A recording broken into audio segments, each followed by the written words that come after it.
টুকরা মায়ের জন্য সুবহানাল্লাহ। ওগো পয়গম্বর, আমি আবু বকর কালিমাওয়ালা মুসলমান। আমার কলেজার টুকরা মা এখনো কালিমাওয়ালা মুসলমান হয় নাই। ময়দানে মাহশারে আম্মাজান যদি কালিমা বেঁধে রেখে কবরে যায়, আম্মাজান জাহান্নামে রওনা করবে, আমি সন্তান জান্নাতে রওনা করব। মা থাকবে জাহান্নামে, আমি সন্তান থাকবো জান্নাতে। আমি সহ্য করতে পারবো না।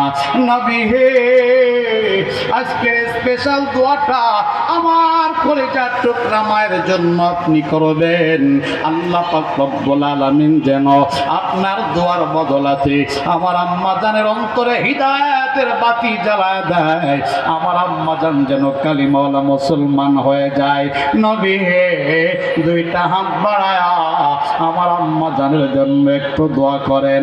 আল্লাহর নবী দুইটা হাত বাড়ায় দিলেন।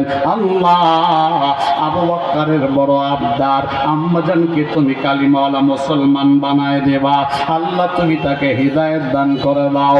আল্লাহর নবী দোয়া করতেছিলেন। আবু বকরের মা ডাক দিয়ে বললেন, নবী আর আমার জন্য দোয়া করা লাগবে না গো পয়গম্বর। আমার আল্লাহ আমার অন্তরটা পরিবর্তন করে দিয়েছে। নবী আর দেরি নয়, আমি আবু বকরের মাকে কালিমা পড়ায়া মুসলমান বানায়া দিই।